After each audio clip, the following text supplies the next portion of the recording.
We as a country, every adult knows that the status quo is not good enough, that we have to get better, and we have to push beyond mediocrity. Where we fail to educate, where we don't do our job, we perpetuate poverty, we perpetuate social failure. I absolutely think this is the civil rights issue of our generation.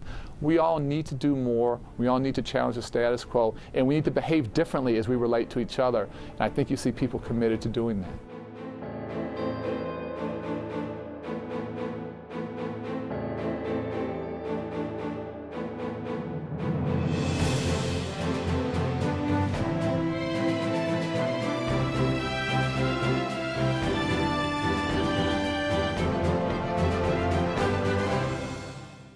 We're seeing the growth of community schools in cities like Chicago, where there are 110 community schools, in cities like Portland, where there are 55 community schools, in cities like Lincoln, Nebraska, where there are 33 community schools. And what this is building on an extraordinary, deep, and profound tradition in American society, and indeed in American history.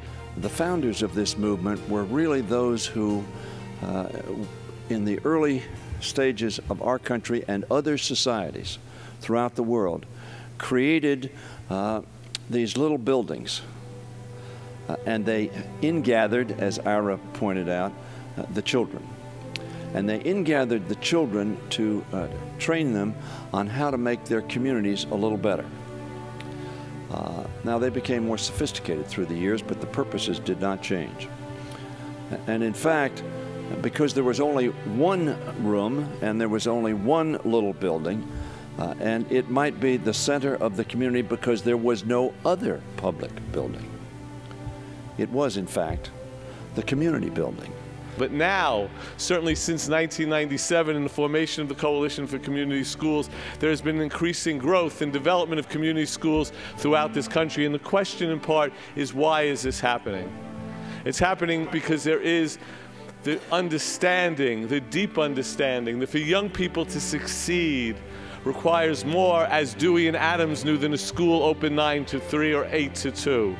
It required a school with extended activities that reaches out, as Dewey described, and reaches in, out to the community and brings the community in. I think our schools should be open 12, 13, 14 hours a day. Not just lengthening, obviously, the school day, but a wide variety of after-school activities: drama, arts, sports, chess, debate, academic enrichment. Where schools truly become the centers of the community, great things happen. What matters to those children is not simply what happens between 9 o'clock in the morning and 3 o'clock in the afternoon. The school should become, if you like, a center for the support and nurture of the future generation, not simply education in the narrow sense, and a hub for the whole of the community. I believe that poor education is the single biggest social injustice a child can have. A child that is given the chance of a great education can make something of themselves. So education is the great human liberator, in my view. What does it offer for me as a parent? It offers an opportunity for my child to be involved in not only academic endeavors, but the kind of endeavors that really broaden their horizons, open up opportunities for them to be involved in arts and recreation and music and community service. If the schools are all focused narrowly on testing, how have community schools grown? Well, they've grown because leaders external to schools are now partnering with schools in much more purposeful and strategic ways, because they see that kids have other needs and they see that schools can't do everything that's needed. You can bring about the motivation, the teamwork, the drive that can't be done by issuing an order.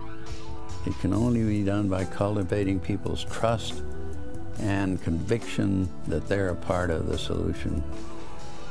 This is, of course, back to the basis of democratic functioning, we the people. But it's very easy to get away from that idea of we the people to we the establishment.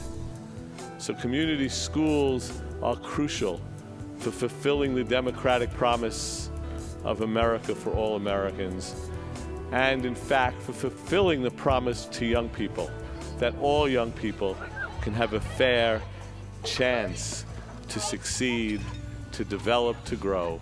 and to live productive and happy lives.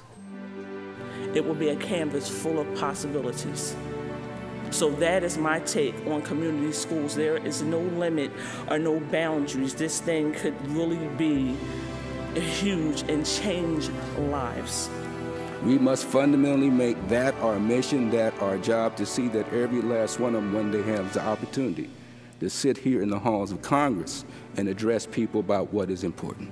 Back at home, that the children who you serve each and every day deserves the best that we have to offer, the most that we can give them, and that they will excel and exceed to heights and levels that we never even expected.